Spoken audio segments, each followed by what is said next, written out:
여러분 안녕하십니까? 정격시사 고성국입니다. 어제 윤석열 정부가 임기 반환점을 돌았습니다. 민주당에서는 이번 주 김건희 여사 특검법 처리를 예고하고 나섰습니다. 국민의힘에서는 이재명 대표 재판 이슈로 맞불을 놓고 있습니다. 이번 주에도 전국이 시끌시끌할 것 같습니다. 전국 현안에 대해서 오늘은 더불어민주당 박균택 의원 전화 연결해서 말씀 듣겠습니다. 월요일에 만나는 품격 토론 김영우 전 의원, 신경민 전 의원과 함께하겠습니다. 한 주간의 정치권 상황 예상해보는 위클리 정치 원영석 변호사와 그리고 국내외 스포츠 소식을 담은 스포츠 먼데이 김환수 KBS 기자와 함께하겠습니다. 11월 11일 월요일 정격 시사입니다. 출발합니다.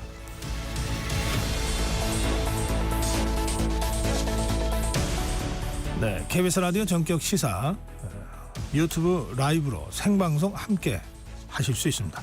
문자 참여해 주십시오. 짧은 문자 50원, 긴 문자 100원, 콩 어플 무료입니다. 문자 참여는 샵 9730입니다.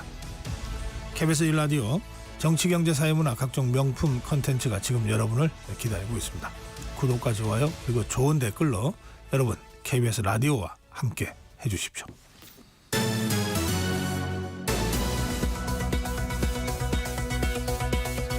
뉴스 브리핑입니다. 세계일보 이현미 기자입니다. 이 기자 어서 오세요. 안녕하세요. 미국 우선주의를 천명한 도널드 트럼프 당선인 정권 집권 2기를 앞두고 지금 전 세계가 긴장하고 있는 것 같습니다. 우리 정부도 대응에 나섰죠? 네, 어제가 윤석열 정부의 임기 반환점 딱 절반이 지난 시점이었는데 윤석열 대통령은 이에 대한 별도의 정치적 메시지 없이 트럼프 당선인이 가져올 변화에 집중했습니다.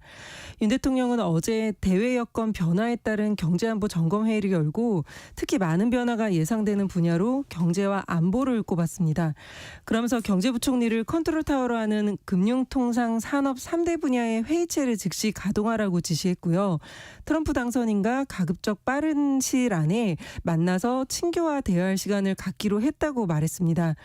윤 대통령은 골프강으로 유명한 트럼프 당선인의 성향을 고려해 골프 연습도 다시 시작한 것으로 전해졌습니다.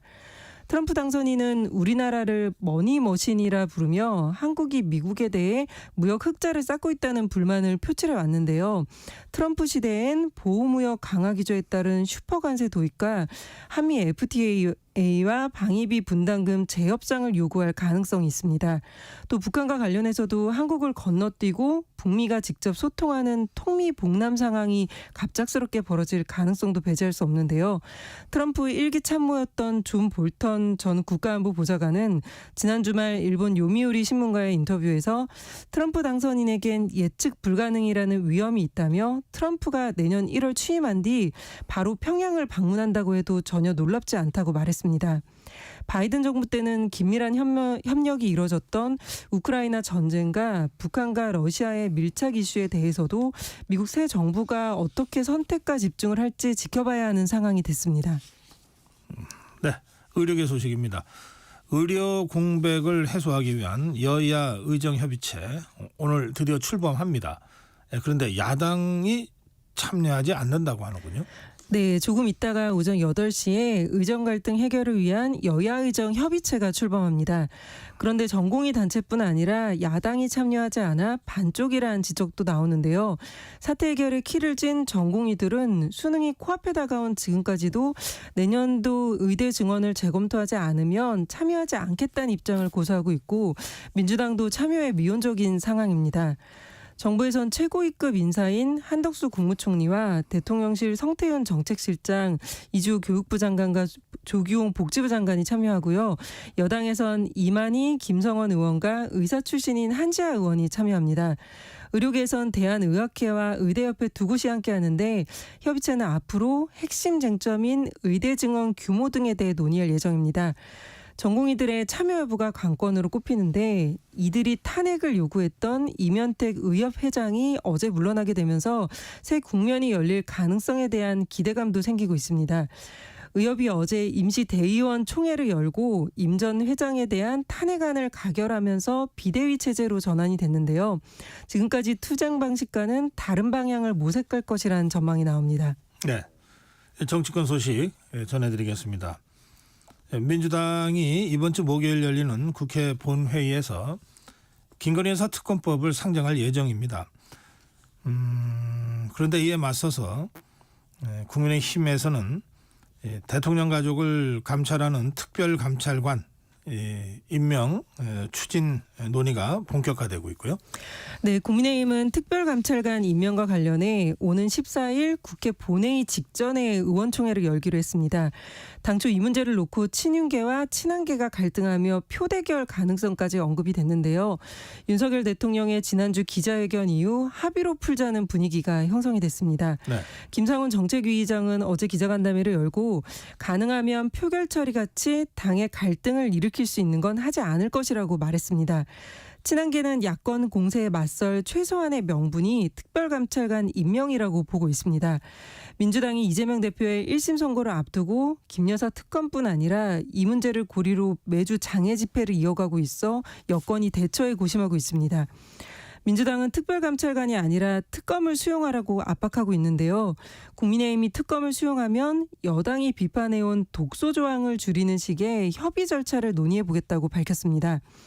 민주당은 윤 대통령이 김 여사 특검법의 거부권을 행사하면 오는 28일 국회 재표결에 나서겠다는 입장인데요. 이번 주 토요일에도 3차 대규모 장애 집회를 개최하겠다고 예고했습니다. 네. 북한 관련 소식 전해드리겠습니다. 블라디미르 푸틴 러시아 대통령이 북한과의 상호 군사지원 내용을 담은 북러 조약에 서명했습니다. 네, 푸틴 대통령이 지난 6월 김정은 국무위원장과 평양에서 체결했던 포괄적 전략적 동반자 관계 조약, 즉 북러 조약에 서명했다고 어제 러시아 통신이 보도했습니다. 이 조약은 북한과 러시아 어느 한쪽이 전쟁 상태에 처하면 다른 쪽이 군사 지원을 제공하는 내용이 핵심인데요. 현재 국제사회가 불법 행위라고 비판하는 북한군의 러시아 파병을 정당화하는 법적 구실로 활용될 가능성이 제기됩니다. 또 러시아의 핵전력이 북한 지역에 전개되거나 양측 간 합동 군사훈련이 실시될 근거로 작용할 수 있어 한반도 안보에 미칠 영향에 대해 당국이 주시하고 있습니다. 네. 북한과 러시아는 과거 1961년 이러한 조약을 체결했지만 1990년 소련 해체와 함께 폐기됐던 군사동맹을 이번에 부활시킨 것으로 평가됩니다. 앞서 러시아 하원과 상원은 푸틴 대통령이 제출한 이 조약 비준안을 만장일치로 가결했는데요.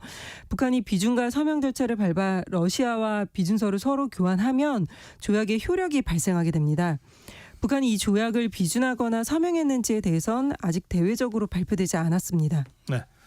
산업계 소식도 전해드리겠습니다. 정부가 전기차 배터리 인증제 시행을 앞두고 오늘부터 하위법령 개정안을 입법 예고하는군요.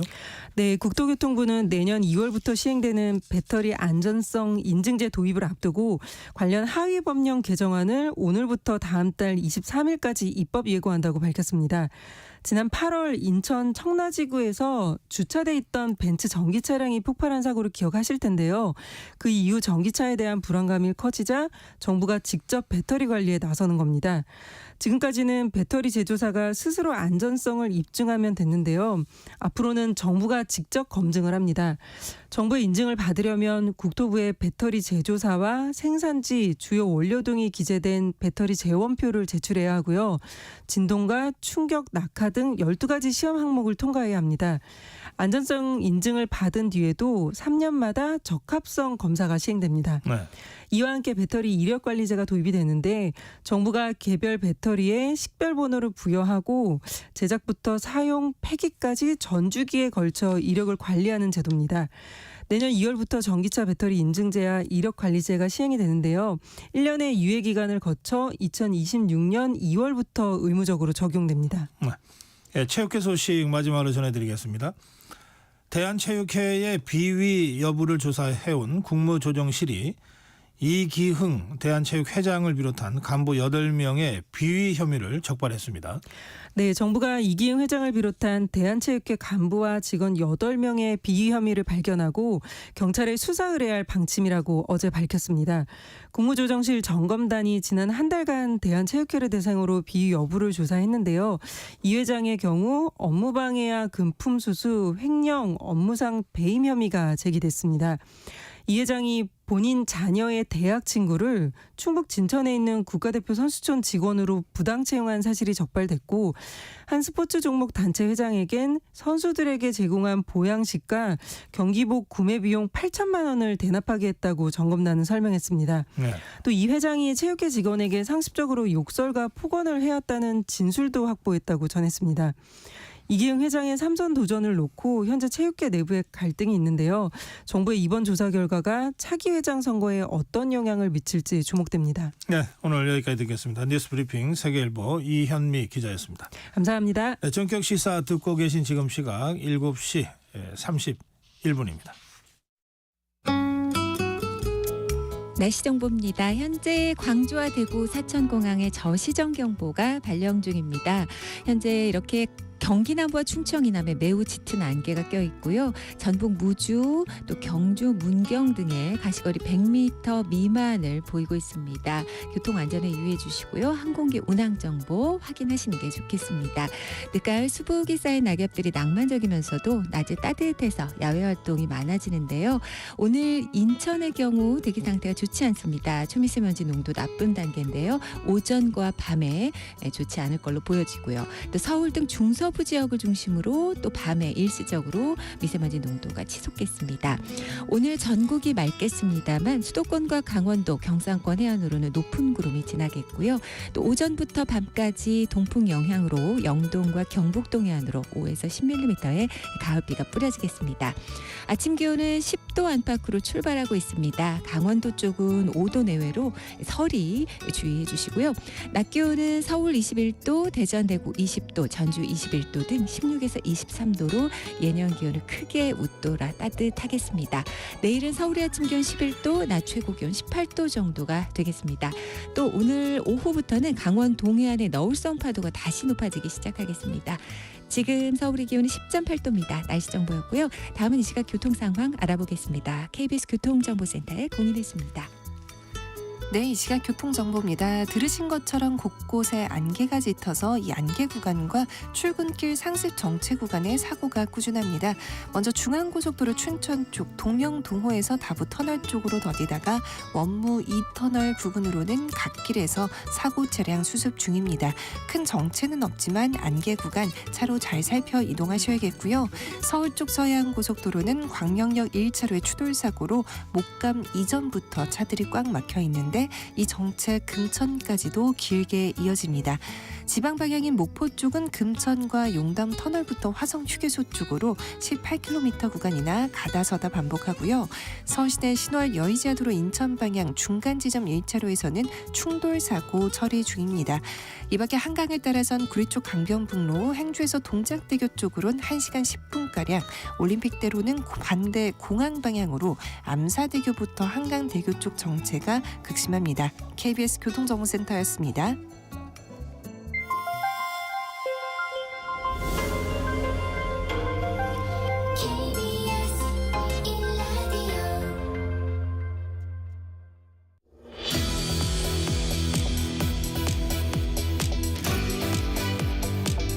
네, 이번 주도 정치권이 시끄러울 것 같습니다.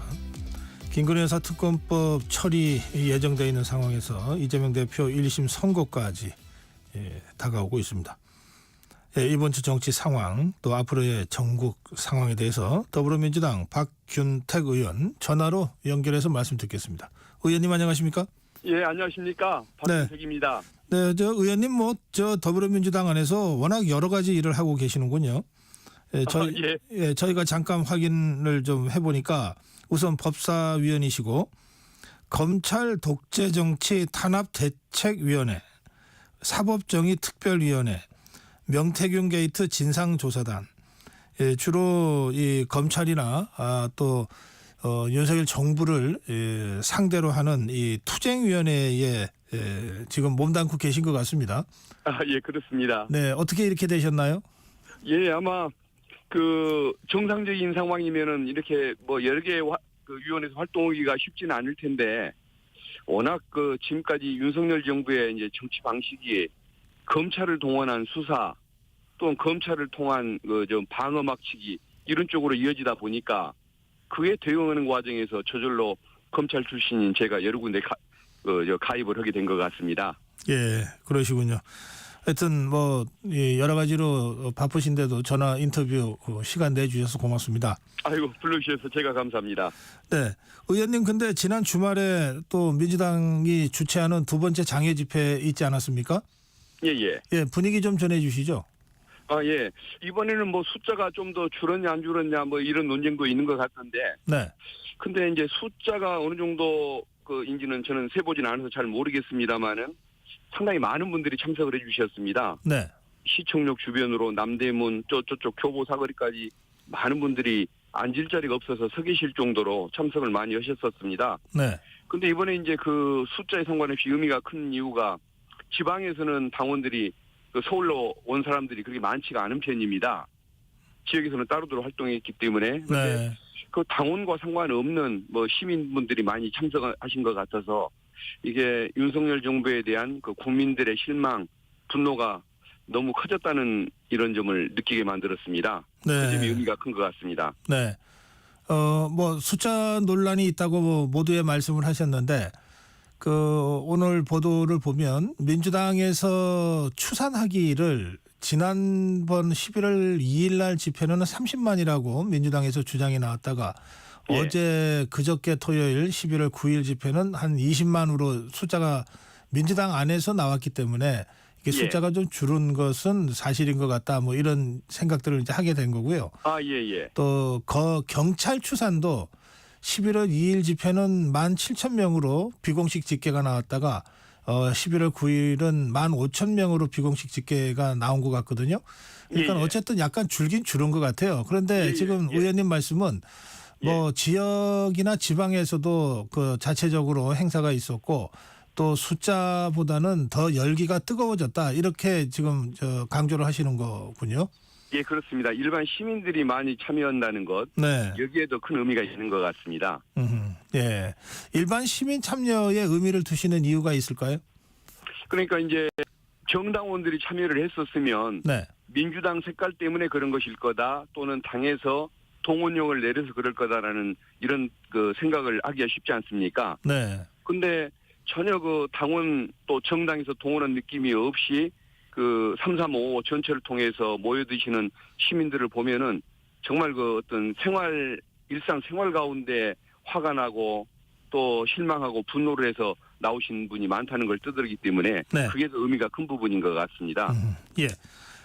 그 토요일 날 11월 9일 날 집회에서 또 이재명 대표가 마이크를 잡았지 않습니까? 예. 근데 이재명 대표의 발언을 보면 제가 두 글자로 된 말을 차마 할 수가 없어서 이렇게 말한다고 하면서 국민이 권력 남용에 책임을 물을 때가 됐다 이렇게 이제 주장을 했어요. 예. 이때 두 글자가 뭔가요? 예. 아마 그 탄핵이라고 생각하는 분들도 계시고 네. 또 뭐 하야라고 생각하시는 분들도 계시는 것 같습니다. 네. 근데 뭐 어떤 상황에 정치적인 진행 상황에 따라서는 뭐 둘 다 가능한 뭐 해석이 아닐까 싶습니다. 네. 어쨌든 뭐라고 표현하든 지금 더불어민주당과 다른 야권들은 윤석열 대통령을 탄핵 쪽으로 지금 생각하고 움직이는 거는 확실한 것 같으네요. 예, 지금 특검법을 일단 먼저 주장을 하고 있지만 네. 특검법이 진행되다 보면은 거기에서 이제 범죄 의혹이라든가 위법 사항들이 드러났을 때 탄핵으로 또 이어질 수도 있는 거기 때문에 네. 자연스럽게 그런 상황이 이어지는 것들을 뭐 예상을 하고 있다는 것이 솔직한 표현일 것 같습니다.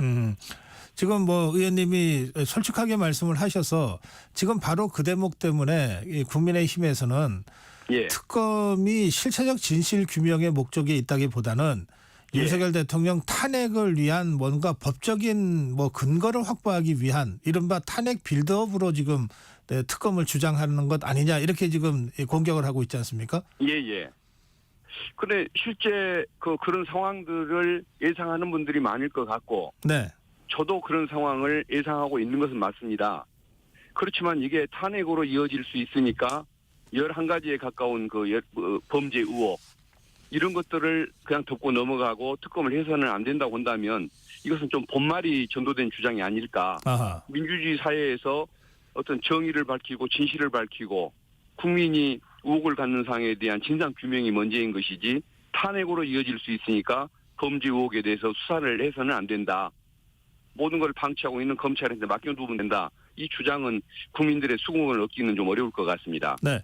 의원님 말씀하시는 이 특검법은 김건희 여사 특검법인 거죠? 예, 맞습니다. 그래서 지금 뭐 김건희 여사 특검법을 14일 날 강행 처리를 해도 윤석열 대통령이 지난 2차례의 특검법에 제의 요구를 했듯이 거부권 행사를 다시 할 거다. 그럴 경우에 재표결로 간다. 이제 대개 이렇게들 예상하지 않습니까? 예, 그렇습니다. 그런데 14일 특검법 세 번째 처리를 앞두고 더불어민주당에서 한동훈 대표에게 이른바 독소 조항에 대해서도 열어놓고 협의할 수 있다. 이렇게까지 제안을 했는데 예. 한동훈 대표 쪽에서 무슨 대답이 나왔습니까? 아마 그런 대답은 없었는데 그래도 일방적으로 추진하는 것보다는 옛날에 최혜병 특검법 때 제3자 추천 특검 이걸 주장했던 것처럼 네. 조금 더 건설적인 의견이 있고 원만하게 갈 수 있는 의견만 준다고 한다면 그걸 반영하겠다는 이제 열린 마음으로 응하려는 태도를 표현한 것이고 한동훈 대표 쪽에서 구체적인 의사표시는 없었던 걸로 알고 있습니다. 지금 한동훈 대표는 민주당의 제안에 직접적으로 대답은 안 했지만 이번에 지난 주말 토요일 있었던 장외 집회에 대해서 이렇게 주장했거든요. 이재명 대표 1심 선고를 앞두고 진행된 판사 겁박 무력 시위다. 이걸 들으면은 민주당의 이른바 김건희 특검법 좀 다소 완화된 형태로 협의해서 처리할 수 있다는 제안에 대해서 사실상 완강하게 거절한 것으로 해석이 되는데 어떻게 보시는지요? 예, 그럴 것 같습니다. 여당 내부의 분위기를 보면 특검법과는 비교할 수도 없는 당연한 특감 임명, 특별감찰관 임명을 두고서도 네. 내부 논쟁이 있는 것 아닙니까? 네. 이런 상황을 보면 특검법을 통과를 전제로 조정안을 내놓는다, 협의를 한다 이것을 기대하기는 쉽지는 않을 것 같습니다. 네. 그렇다면 14일 날 강행 처리를 해도 그리고 대통령 거부권이 행사된 다음에 아마 24일경에 재표결이 있을 것으로 예상하는데 예. 이 재표결에서도 지난번 나왔던 4표 이상의 이탈표가 나올 거를 기대하기는 좀 힘든 것 아니냐. 지금 한동훈 대표의 입장이 이렇게 정리가 됐기 때문에 그런 분석들이 있던데요. 예, 그렇긴 합니다만은 28일 날 이제 재표결 할 때는 네. 저는 사정이 좀 다르다고 보는 게 지난번에도 4표가 이탈이 됐었는데 네. 어쨌든 그 이후에 명태균 씨 녹취록 같은 것들이 구체적으로 이렇게 공개가 되지 않습니까? 아하, 예. 그걸로 인한 실망감들이 국힘 내부에서도 굉장히 큰 것으로 알고 있고 네. 그리고 무엇보다도 이게 기름을 부은 것이 지난주 대통령의 기자회견 때 국민들이 느끼는 현실과는 전혀 동떨어진 사고를 하고 있다는 것을 저희들이 확인했지 않습니까? 네네. 김건희 여사 문제에 대해서 사과조차 하지 않는 네. 이런 모습을 보면서 국민의힘 내부에서도 실망감이 굉장히 컸기 때문에 저는 이번에는 이탈표가 지난번보다 더 많이 나올 걸로 그렇게 예상하고 있습니다. 네. 지난번에 비해서 명태균 씨의 폭로라고 하는 이슈가 추가됐기 때문에 이탈표가 더 나올 가능성이 많다. 이렇게 지금 생각하시는 거군요. 예, 그렇습니다. 자, 말씀하신 명태균 씨 폭로 관련된 말씀을 좀 더 자세하게 좀 해주시면 좋겠습니다. 지금 의원님이 명태균 게이트 진상조사단에서도 활동하고 계시니까요. 예, 그렇습니다. 지난 8일에 명태균 씨의 새로운 통화 내용이 공개됐는데 이게 대통령실 이전과 관련된 내용이었는데 좀 설명 좀 해주시겠습니까? 예, 그 용산 그러니까 지금 청와대를 가면 뭐 굉장히 속어를 쓰면서 뭐 좀 목숨을 부지하기 어렵다는 취지의 조언을 했고 네. 그게 받아진 것처럼 얘기를 하지 않습니까? 아, 명태균 씨가요? 네. 예, 그렇습니다. 그래서 네. 저는 그게 지금까지 녹취록에 나온 내용들이 대부분 사실로 확인되고 이랬던 과정을 보면 이것들도 분명히 맞을 거라고 저는 생각을 합니다. 네. 예, 그리고 그동안에 무속 논쟁은 많이 있었지 않습니까? 그 실제 용산 그 관저 이전, 한남동 관저 이전 과정이라든가 국방부로 대통령실이 옮기는 이런 과정에서도 실제 무속인들이 동행했다는 의혹들이 있었고, 네. 또 명태균 씨의 이런 그동안에 그 대부분 진실로 확인됐던 여러 가지 그 맥락으로 이어져 왔던 그 진술 내용을 보더라도 네. 저는 이 녹취 내용이 사실일 거라고 그렇게 믿고 있습니다. 그런데 이 녹취가 공개된 직후에 그 원희룡 전 의원이요. 그 당시에 자기가 윤석열 그 인수위 그리고 캠프에서 정책본부장을 했다고 하면서 그 대통령실 이전이 당시 윤석열 대표의 공약 1호로 그것을 만드는 과정에서 자기가 직접 역할을 했다. 그러니 명태균 씨의 이 녹취 주장은 그야말로 그 허구다. 이런 주장을 바로 반박을 하고 나왔는데 그 원희룡 전 의원의 주장은 어떻게 생각하십니까? 원희룡 전 장관은 사실 국민의 신뢰를 요새 많이 못 받고 있는 상황 아닙니까? 그래서 조금 그대로 믿어주기는 어렵다고 보고 만약에 본인이 보고서에 쓰기를 청와대가 아닌 곳에서 근무를 하자고 했으면 모를까? 아니면 그 정도를 넘어서서 뭐 국방부로 옮기자 한남동 어디로 관직을 옮기자라고까지 구체적인 건의를 했다고 하면 모르겠는데 단순히 그냥 뭐 다른 데서 근무하자라는 문건 하나 나온 정도라고 한다면 저는 그것은 의미가 없다고 보는 게 지금까지 일반인 참모들의 의견은 반영이 안 되고 주로 무속인들의 그 건의가 많이 반영됐다는 그런 의혹들이 있었기 때문에 원희룡 장관의 그런 건의는 의미가 없는 건의일 거라고 저는 생각을 합니다. 예. 원희룡 장관의 주장이 사실이다 하더라도 대통령실 이전과 관련해서는 별로 영향력이 없었던 상황이었을 것이다 이런 말씀이시군요. 예, 그렇습니다. 예. 지금 명태균 씨의 녹취와 관련해서 여러 가지 지금 더불어민주당에서 많이 갖고 있다고 지금 계속 얘기를 하는데 의원님 그 명태균 게이트 조사단에서도 활동하시니까 그 도대체 그 명태균 관련 녹취록을 얼마나 갖고 있습니까? 그거 저도 솔직히 잘 모르겠습니다. 저는 직접 보는 입장이 아니라 저도 잘 모르겠는데 네. 어쨌든 지난번에 그 강혜경 증인 나와서 수사했을 때 상황이나 네. 창원지검 쪽 그 소식으로 전해지는 바에 의하면 녹취 파일 같은 것들이 뭐 2,000개다 4,000개다 얘기가 나왔지 않습니까? 네. 양이 굉장히 많고 그러다 보니까 뭐 그중에 어떤 그 문제가 숨겨져 있을지 폭탄이 숨겨져 있을지 네. 저도 잘 가늠을 잘 못하겠습니다. 아, 예. 자, 그런데 이 명 씨가 지금 주말에 검찰 조사를 이제 두 번째 받았거든요. 그래서 합치면 1차 8시간하고 두 번째 조사 12시간에서 20시간 검찰 조사를 받은 셈인데 그리고 나서 기자들과 이제 조사 끝나고 나와서 문답을 하는 걸 보면 윤석열 대통령 관련 녹취에 대해서는 기억나지 않는다. 공천 개입 의혹 관련해서는 그건 뭐 누구나 추천할 수 있는 것 아니냐. 뭐 내가 좀 너스레를 떨었는데 그걸 갖고 언론이 이런 식으로 사실화했다. 뭐 용산 이전에 대해서도 내가 그냥 내 의견 얘기할 수 있는 것 아니냐. 이런 식으로 지금 이른바 그 언론에서 제기하고 또 더불어민주당에서 제기하는 의혹에 대해서는 다 이건 사실이 아니고 내가 과장된 얘기고 그냥 너스레 떨었을 뿐이다. 이렇게 지금 부인하고 있거든요. 그거 어떻게 보십니까, 의원님? 아마 그 대통령실과 타협을 시도하는 그런 발언이 아닐까 싶습니다. 근데 그동안 공개됐던 녹취록 그게 파장이 컸던 것은 그 녹취록에서 언급된 내용과 현실이 실제 그 연결이 분명히 돼 있는 것들을 눈으로 확인했기 때문에 저희들이 믿는 것 아닙니까? 그래서 지금 갑자기 그 구속을 면하고자 대통령실과 타협을 시도하고자 이렇게 거짓말을 저는 한다고 그렇게 생각할 수밖에 없는 일인 것 같습니다. 네, 의원님이 검찰에서 근무를 오래 하셨죠? 예, 그렇습니다. 네, 그래서 제가 이런 질문을 여쭤보고 싶은데 지금 명태균 씨는 어쨌든 형사 피의자로 지금 수사를 받고 있는 상황 아닙니까? 이게 이제 수사받는 피의자 입장에서 막판에 어떤 심리 변동이 이런 상황으로 있을 경우가 좀 있습니까, 종종? 뭐 본인이 어떤 위기의식을 느끼다 보면, 네. 또 검찰이 요구하는 대로 따라가거나 또 더 큰 힘을 뒤에서 영향을 미치고 있다고 뭐 보이는 대통령실에 우중을 맞추느라고 네. 충분히 뭐 거짓말을 할 수도 있을 것 같고 타협을 할 수도 있는 그런 상황인 것 같습니다. 예, 알겠습니다. 아까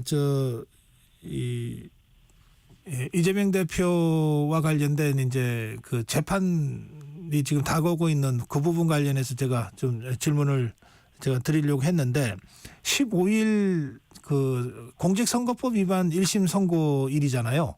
예, 그렇습니다. 이게 지금 사법정의 특위위원으로도 활동하고 계시니까 이재명 대표의 그 재판행과 관련해서 어쨌든 당 차원에서 지금 대응을 하고 계시는 건데 어떻게 예상하십니까? 저는 당연히 무죄가 선고될 걸로 예상을 하고 있습니다. 네.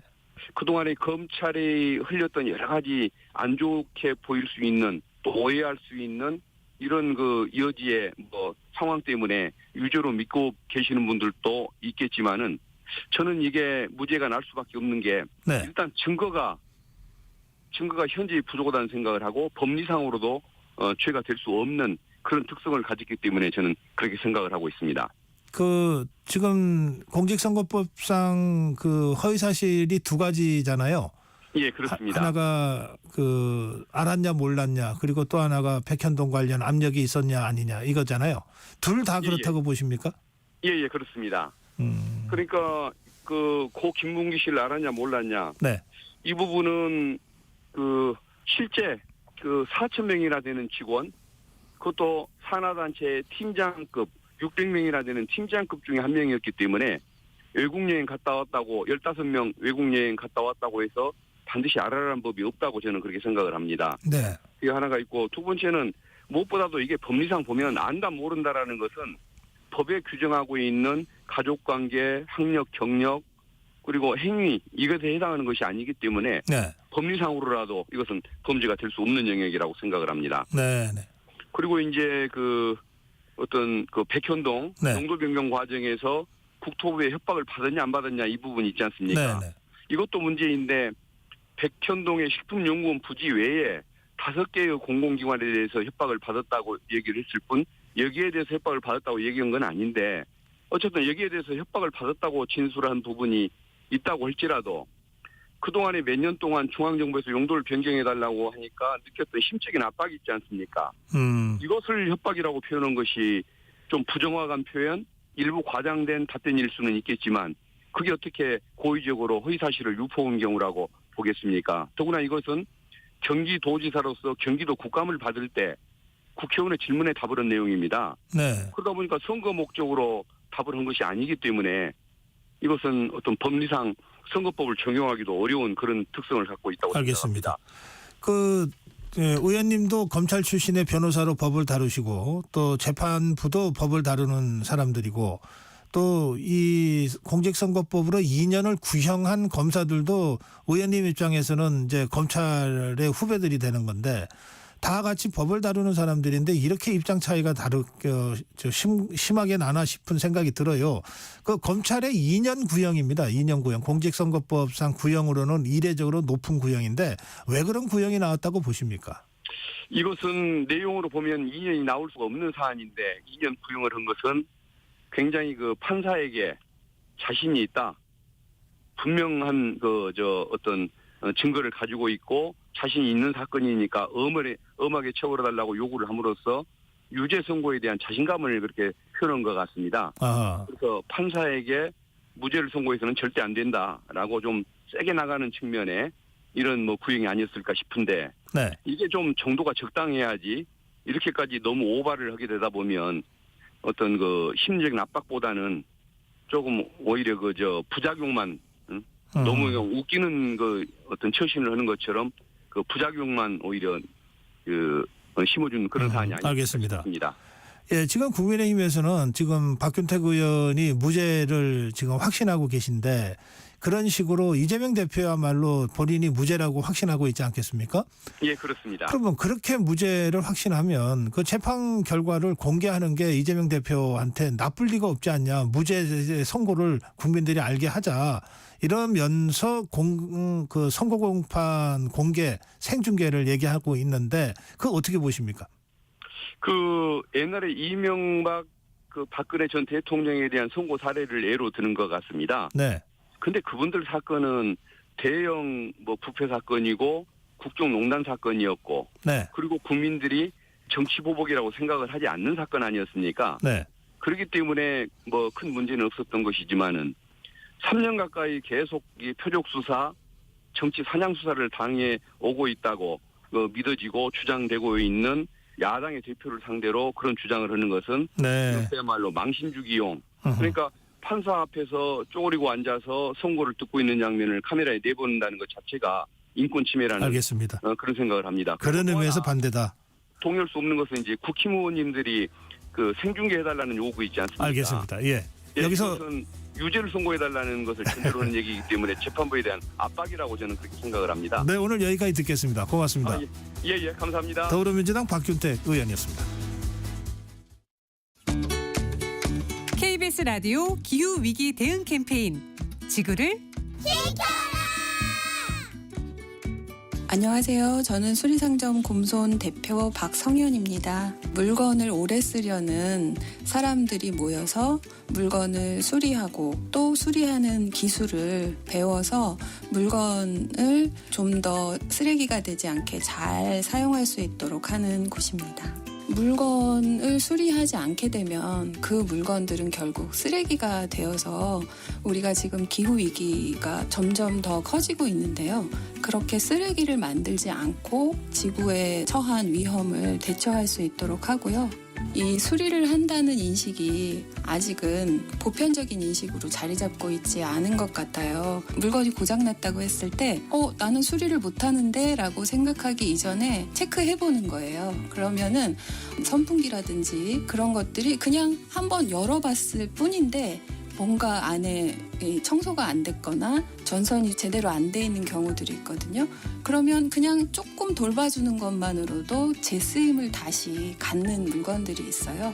그래서 한번 스스로 물건을 고쳐보려는 노력을 해보시는 것이 좋고, 내 물건이 고장나고 헤어졌을 때 그 물건을 돌아보고 오래 사용하려는 노력을 하다 보면 그 수리 자체가 또 제게 주는 기쁨들이 있어요. 그래서 그런 기쁨도 함께 누리시면서 같이 수리하는 문화를 만들어 나갔으면 좋겠습니다.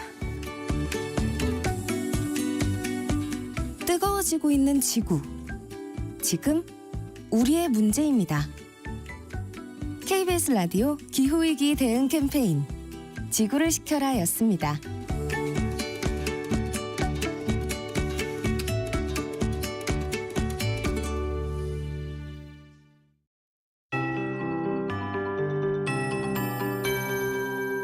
KBS 58분 날씨. 오늘 아침까지는 대다수 지역 안개가 짙겠습니다. 강원 산지의 경우는 낮은 구름대가 유입돼 안개가 짙어질 걸로 보여지고요. 현재 경기 남부와 강원도, 충청 이남 지역 이 안개로 인해서 가시거리 200m 내외로 좁혀져 있는 곳이 상당히 많습니다. 전북 경북은 가시거리 100m 이내인 곳도 많고요. 광주, 대구, 사천공항에 저시정 경보 발령 중입니다. 항공기 운항 정보 확인해 주시고요. 교통 안전에 유의해 주시기 바랍니다. 현재 대부분 10도 안팎의 기온으로 아침을 열고 있고요. 강원도 쪽은 5도 내외의 기온에 머물러 있습니다. 아침에 서리 주의해 주시기 바랍니다. 낮 기온은 서울 21도, 강릉 18도, 대전, 대구 20도 등 16에서 23도로 평년 기온을 크게 웃돌겠습니다. 대다수 지역 20도 내외로 포근하겠는데요. 인천에 지금 초미세먼지 농도가 나쁨 단계입니다. 오전과 밤에 좋지 않겠고요. 또 서울 등 중서부 지방 대체적으로 밤에 일시적으로 미세먼지 농도 나쁨 단계까지 오를 수 있다는 것 참고해 주시기 바랍니다. 그리고 낮과 밤의 기온차가 계속해서 10에서 15도로 매우 크게 나겠습니다. 오늘 오후부터 강원 동해안으로 너울성 파도가 높겠습니다. 동풍의 영향으로 동해안에 비도 조금 내리겠습니다. 지금 서울의 기온은 11도입니다. 강혜정입니다.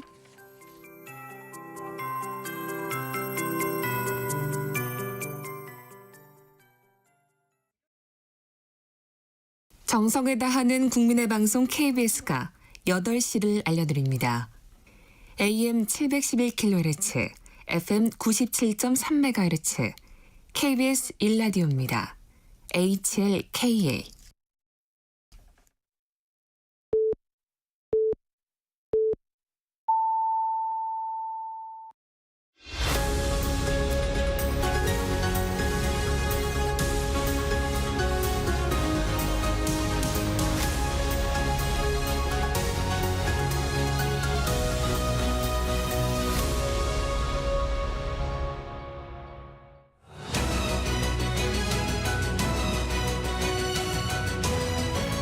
매주 월요일 우리 정치를 품격 있게 토론하려고 애쓰시는 두 분입니다. 김영우 전 의원 나오셨습니다. 안녕하세요. 신경민 전 의원입니다. 네, 안녕하십니까? 얼마나 두 분 고생이 많으십니까? 이 한국 정치를 품격 있게 토론하시려고. 뜨거운 아이스커피 비슷한 거죠. 참 어렵습니다. 네. 조금 전에 민주당 박균택 의원하고 대담을 한 끝에 그 마지막 주제가 이재명 대표 15일 있을 공직선거법 1심 선고재판 공개 여부였거든요. 이게 이제 그 사법부에 압박을 가하기 위한 그 국민의힘의 정치 공세의 성격이 있다 이러면서 반대 의견을 분명하게 표하고 이제 대담이 끝났는데요. 이 문제부터 짧게 두 분 의견을 좀 듣고 싶습니다. 신경민 의원님. 제가 재판소를 오래 경험해 본 바로는 재판부 입장에서는 생중계하기는 쉽지 않습니다.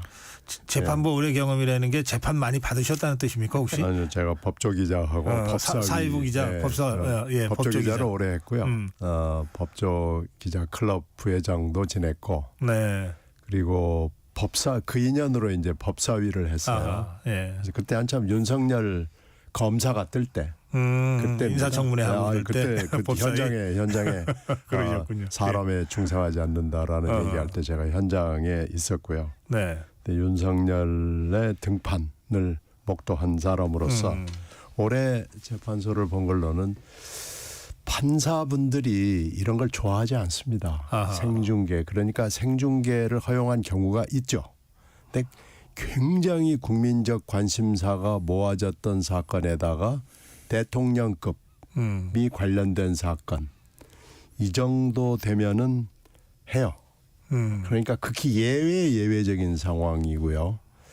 미국 경험을 잠깐 말씀을 드리면은 2000년에 부시 고어가 그때 한참 38일 동안 누가 이겼느냐가 표를 가지고 플로리다 대선 가지고요. 네, 버터플라이 벨롯을 가지고 그때 나비 그 투표용지 가지고 할 때 마지막 대법원 판결을 내릴 때 그때 하더라고요. 근데 미국에서는 우리보다는 자주 있는 편입니다. 근데 대법원 판결이에요. 근데 그때 어떻게 하냐면은 5분 딜레이, 5분 지연. 그러니까 엄밀하게 말하면 생은 아닌데 거기에 무슨 편집을 하거나 그런 걸 가미하는 건 아니기 때문에요. 네. 5분 지연 방송을 허용을 하는 걸 제가 봤습니다. 사실상의 생방송이었군요. 그러니 편집 안 하니까 이제 사고가 혹시 날까 봐. 네. 법정에서 난동이 그때 일어나고 부시 승리를 그렇죠. 판결했던 그 재판이죠. 네, 예. 그런 경우에 이제 하는데 이 경우가 그러면 이재명 대표가 대통령급이냐, 그리고 이게 또 1심이잖아요. 그러니까 그런 저런 점으로 봤을 때는 재판부로서는 안 하고 싶은 생각이 굉장히 강할 겁니다. 물론 결론을 저희가 미리 예단할 수는 없습니다만은 대법원이나 우리 사법부의 지금까지의 상례로 봤을 때는 하고 싶지 않을 겁니다. 알겠습니다. 예, 김영우 의원. 이재명 당대표의 1심 선고, 이재명이라는 인물로 놓고 봤을 때는 국민적인 관심사임에는 틀림이 없죠. 그것만 봤을 때는 또 제일 야당 대표고 잠재적인 대통령 후보고 야권에 그런 면에서는 뭐 대통령에 준하는 그런 공개 얘기 함직은 합니다. 근데 저는 이제 개인적으로는 그렇게 뭐 이재명 당대표의 1심 선고를 공개하느니 마느니 가지고 실랑이를 할 필요는 없을 것 같아요. 여당으로서 제 개인적인 입장입니다만은 누가 봐도 이재명 대표가 지금 법원 판사를 겁박하고 있는 거는 저는 주제 사실이라고 봅니다. 그것 때문에 계속 장애 집회를 더더군다나 민주당 정당이 주도하는 지금 장애 집회를 매주 열고 있는데 그렇게 봤을 때 이재명 당대표는 법원 판사를 옥죄하려고 하는 의도가 다분히 보인다. 하지만 국민의힘이 그거에 이제 물론 대응 차원이라고는 합니다만은 공개해야 된다. 떳떳하면 공개하자라는 이제 정책적인 대응을 하고 있긴 한데 뭐 이거 가지고 더 이상 왈가불가 안 했으면 좋겠어요. 제 입장에서는 법대로 제대로 판결이 이루어지는 게 중요하고 그거에 또 따르는 게 중요하다고 봅니다. 그래서 이재명 당대표도 본인이 뭐 불법한 위법한 사실이 없다 그러면은 조용히 그 판결을 받고 예. 또 그다음에 거기에 수긍하는 게 맞다 이렇게 생각합니다. 재판 공개는 사법부 입장에서는 뭐 공개 재판이 큰 방향이라서 얼마든지 그 판단해 볼 수 있는 일이고 또 일단 재판 공개 청원이 들어갔으니까 사법부가 나름의 판단 여러 가지 종합적으로 그래서 문제 제기까지는 할 수 있는데 이걸 갖고서 뭐 큰 이슈나 되는 것처럼 그렇게 끌고 갈 이유는 아니다. 김영우 의원은 그런 생각이 없다고요. 국힘당으로서는 아주 괜찮은 공세로서는 뭐 상당히 효율적이고 상당히 많이 효과를 거뒀다고 봅니다. 이미. 네. 예. 자, 조금 전에 판사 겁박, 사법부 겁박 얘기를 김영우 의원이 하셨어요. 이제 그걸 하기 위한 장애 집회를 지금 연 2주째 매주 토요일마다 지금 열고 있다는 것인데 제가 오늘 언론을 쭉 보니까 우선 숫자가 지난 11월 2일보다 어제 그저께 11월 9일 숫자가 좀 줄었다 그래요. 뭐 경찰 추산도 줄었고 더불어민주당의 주장하는 숫자도 좀 줄었습니다. 뭐 열기는 얼마나 있었는지는 모르겠습니다만 그런데 이것을 장애 집회를 16일 그러니까 1심 선고 재판 다음 날 또 한다고 지금 예고한 상태거든요. 이거 어떻게 보십니까?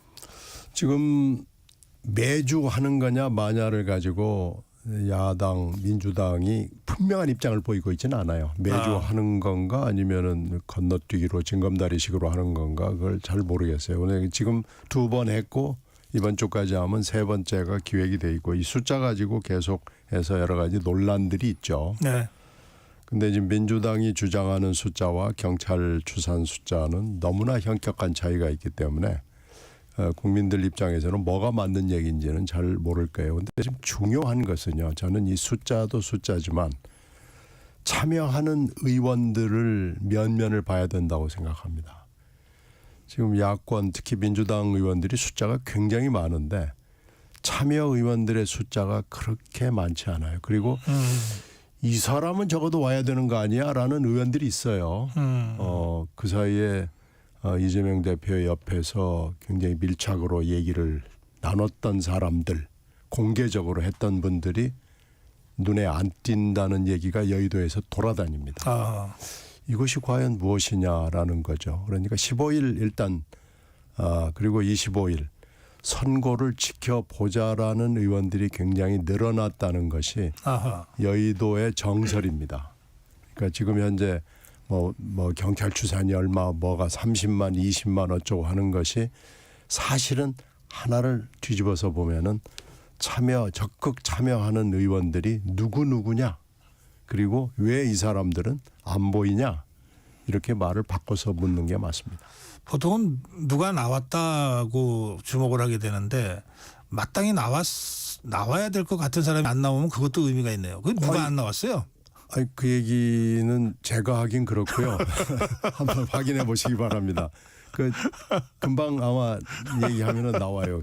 왜 이 사람이 안 나왔지? 하는 정말 깜짝 놀랄 인물들이 있습니다. 그렇군요. 네. 예, 거기까지만 듣겠습니다. 제가 보더라도 신경민 의원님 말씀하신 게 좀 맞는 것 같아요. 제가 만나본 민주당 현역 의원들도 굉장히 그 장애 집회 나가는 거를 부담스럽게 생각하는 의원들이 꽤 있습니다. 굉장히 마지못해 나가는 거고 이거 동원이거든요, 거의. 예, 당 지도부가 이제 우리로 치면 이제 당협에 다 연락을 해가지고 이제 나오라 뭐 이런 식의 어떤 지시이기 때문에 네. 굉장히 부담을 느끼는 거고 그다음에 나가게 되면은 결국은 이재명 대표도 뭐 이번에도 얘기를 했습니다마는 이 집회 성격은 결국은 윤석열 대통령 탄핵을 위한 겁니다. 김건희 여사 특검법도 있지만 그러면서 눈 가리고 아웅이죠. 이재명 당대표는 연설할 때 내가 두 글자로 된 말은 차마 할 수 없지만 이러면서 연설을 해요. 그러니까 대통령 탄핵이라는 거죠. 그러니까 너무 눈 가리고 아웅 아닙니까? 너무 속이 보이는 이런 그 집회고 그리고 민주당이라고 하는 정당이 지금 막 주도를 한단 말이죠. 이 장애 집회를 물론 민노총 또 연이어서 집회를 하고 뭐 이럽니다마는 그렇게 봤을 때 너무나 정치적인 집회고 1심 판결을 앞둔 조급한 마음에 이런 거대 집회를 당이 이재명 대표가 주도하는 거에 대해서 현역 의원들은 굉장히 부담스럽죠. 그런 면에서 이게 성공하는 집회나 아주 정말 민심에 근거한 자발적인 그런 집회라는 생각이 안 드는 거죠. 그래서 집회가 오래 가기 힘들다. 오래 갈 수는 있겠죠. 오래 할 수는 있겠죠. 하지만 그 취지와 의도는 너무나 뻔해서 이게 성공한 정의로운 집회라는 생각은 들지 않는다. 이런 생각이 듭니다. 그 눈 가리고 아웅이라고 그랬는데 사실 정치인이 어쩔 수 없이 눈 가리고 아웅할 때도 있을 수 있을지 모르겠어요. 근데 그거 별로 좋은 건 아니잖아요. 근데 저는 이재명 대표 그냥 자기 생각을 주장하는 거지. 아니 그리고 왜 그 말을 또 못 합니까? 하고 싶으면 하는 거지. 그리고 진정성이 없는 게 과거에도 박근혜 대통령한테도 뭐 내가 존경하는 박근혜 대통령 하니까 정말 존경하는지 알더라 이런 식으로 너무 비아냥거려요. 그러니까 사람이 말이라는 거는 그 사람의 생각 아닙니까? 그러면은 하고 싶은 말 해야 되는 말 또 본인이 한 말에 대해서는 책임을 져야 되는 게 정치인인데 늘 보면은 존경한다고 그러니까 진짜 존경하는지 알대 그런 식의 말을 할 정도의 어떤 품격이나 인성이라면 저는 지도자 될 수 없다고 생각합니다. 그리고 대통령 탄핵을 해야 된다. 헌정 중단이 정말 나라를 위해서 필요하다. 이재명 당대표의 생각이 그거다. 그러면 얘기해야죠 본인이. 왜 두 글자는 얘기 말 못합니다마는 그런 식으로 해가지고 대중 앞에 대중 연설을 합니까? 그러니까 저는 굉장히 그거는 그 어떤 뭐 품격을 떠나서 진정성이 없고 솔직하지가 못해요. 그런 면에서 저는 불신합니다. 예. 아니 집회 관련해서 이제 지금 제가 좀 화제 포커스를 좀 바꿔서 말씀드리면 10월 30일 날 윤 대통령의 녹취가 공개가 되고 바로 2일 날 집회가 있었잖아요. 그리고 윤 대통령 회견이 7일 날 있고 9일 날 바로 집회가 있었는데 이 정도의 그 녹취나 이 정도의 그 실망스러운 회견이 나왔으면은 사람들이 굉장히 거리에 쏟아져 나와야 되는 게 맞을 거예요. 그러니까 중도층에 있는 사람들, 민주당 지지자뿐만 아니고 그리고 일부 실망한 국민의힘 지지자들도 이게 거리로 쏟아져 나와야 되는데 이건 뭐 너무나 분명하거든요. 윤 대통령의 자기 목소리로 공천 얘기를 한 녹취가 공개가 된 거고 회견에서 뭐 대다수의 국민들을 실망을 시킨 거거든요. 근데 그게 거리에서 구현이 안 됐어요. 이것이 무엇인가라는 것을 지금 야권이 고민을 해야 될 시점입니다. 이건 이 문제에 사실은 앞으로 전국에 상당히 많은 향방이 갈려 있다고 봅니다. 의원님 말씀은 설사 윤석열 대통령을 싫어해도 이재명 대표가 대안은 아니다라고 그러니까 생각하는 사람들이 많다 이런 뜻입니까? 민주당과 이재명 대표가 국민들에게 신뢰를 주는데 아직은 아닌 거예요. 그러니까 일단 선거 보자. 15일, 25일 두 개의 선거를 좀 보고 그리고 이거 말고도 11월 달에 유독 중요한 선거들이 굉장히 많습니다. 이화영 전 부지사의 2심 선거도 있고 네. 그 부인 김혜경 씨의 선거도 또 14일 날 있고 여러 가지 선거들이 이번 11월 달에 정말 슈퍼먼트예요. 그러니까 이걸 선거를 좀 보고 선거 결과와 야권의 대응 뭐 이런 것들 또 특히 윤 대통령과 여권의 대처 이런 것들이 복합적으로 11월을 결정을 할 거예요. 그래서 11월이 결국은 그 미래로 어떤 미래를 넘겨줄 것인가를 결정할 겁니다. 더불어민주당이나 특히 이재명 대표 측에서는 뭐 무죄를 확신한다. 그다음에 설사 유죄라도 그건 1심에 불과하다. 그리고 설사 1심에서 유죄가 나와도 대선까지 가는 거는 문제 없다. 뭐 되게 이런 주장을 하고 있는 것 같은데요. 네, 그렇죠. 몇 가지 주장이 있죠. 네. 지금 민주당의 그 전략 방침은 그거죠. 바로 1심이 나와도 이것은 정치 재판이었고 편향된 재판이었다라고 분명히 주장을 할 겁니다. 그렇기 때문에 그 대법원 그 판결이 나오기 전까지 이제 너무 기다릴 수 없으니까 헌정을 중단시켜서라도 대통령을 탄핵하고 하야시켜서라도 보호를 받겠다. 법적인 보호를 받겠다는 게 아주 눈에 보이는 뻔한 전략이죠. 그것 때문에 지금 계속 법원을 또 압박하는 거고요. 또 수사 검사들 탄핵한다고 하는 것이고요. 그것을 일관되게 추진해 왔다. 우리 신경민 의원님 말씀하신 대로 지금 이 장애 집회가 불이 붙지 않는 이유는 결국 그 이유는 이재명 당대표가 주도하는 장애 집회이기 때문에 그렇습니다. 제가 볼 때는. 그것 때문에 일반 시민들이 나가고 싶어도 이거는 뭐 이재명 당대표 방탄하러 우리가 나갈 일이 있냐 말이죠. 그것 때문에 현역 의원들도 조금 찝찝한 거거든요. 그러니까 이거를 이재명 대표가 아는지 모르는지 모르겠습니다만은 당시는 이제 본인은 선택의 여지가 없다고 생각을 하겠죠. 그것 때문에 이재명 당대표 특히 또 뭐 조국혁신당의 조국 대표도 또 마찬가지로 윤석열 대통령을 끌어내리는 거에 올인하고 있기 때문에 이 장애 집회의 진정성이나 어떤 그 의미가 굉장히 퇴색이 됐다라는 생각이 듭니다. 예. 자, 이제 야권 상황을 짚어봤으니까 이제 여권 상황도 좀 짚어보겠습니다.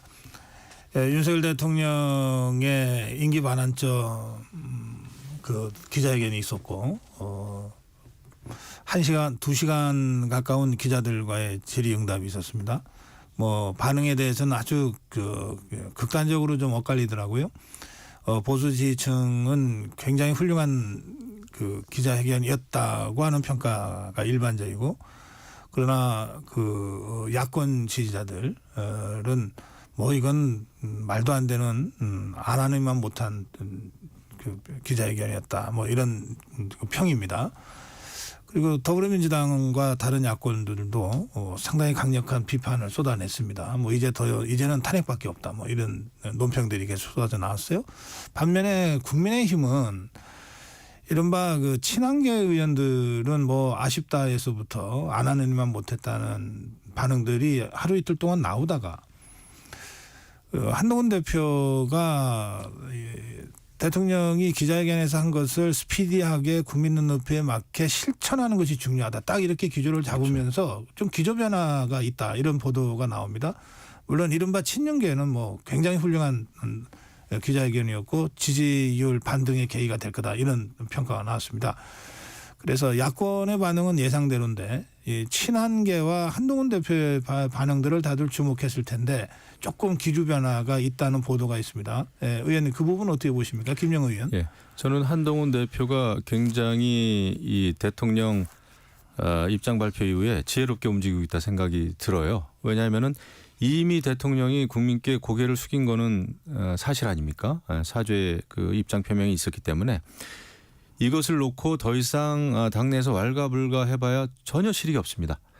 그리고 한동훈 대표 입장에서는 큰 줄기에서 봤을 때 대통령이 대국민 사과를 했고 사죄를 했고 그다음에 그 김건희 여사의 대외 활동과 관련돼서도 자제하겠다라는 그런 워딩이 분명히 있었고 그렇기 때문에 이거에 대해서 이제 실천을 당에서도 그렇고 어떻게 해야 될 것인지 뭐 특별감찰관제 임명 포함해서 말이죠.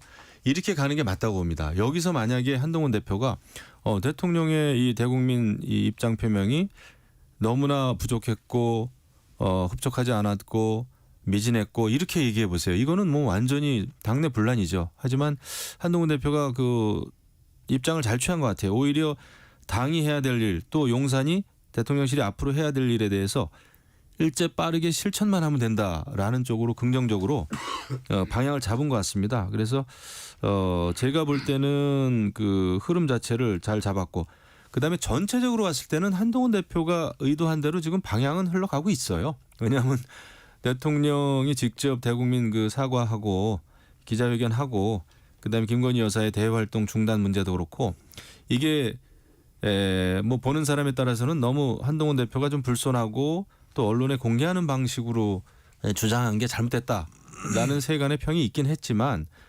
결과적으로 봤을 때는 그렇게 가고 있지 않습니까? 그런 면에서는 묘하게 한동훈 대표가 의도한 대로 가고 있고 그다음에 당정 갈등 내지는 윤한 갈등도 관리가 가능하다. 아슬아슬하고 어떻게 보면 살얼음판을 걷는 것처럼 느껴지긴 합니다만은 결국은 공동 운명체라고 하는 그런 기본 전제가 있기 때문에 윤석열 대통령과 한동훈 대표는 그래도 보조를 잘 맞춰갈 수밖에 없다라는 것을 지금 증명하고 있는 것 같아요. 네, 신경민 의원. 한동훈 대표가 이제 장고 끝에 이 결론을 내놓은 거 아니겠어요? 그런데 지금 한동훈 대표 입장에서는 이 방법밖에는 없었을 것 같아요. 이해는 돼요. 그런데 이제 이 카드로 얼마나 버틸 수 있느냐. 아마 틀림없이 오래 버티기는 뭐 어려울 것이 너무 분명해 보이고요.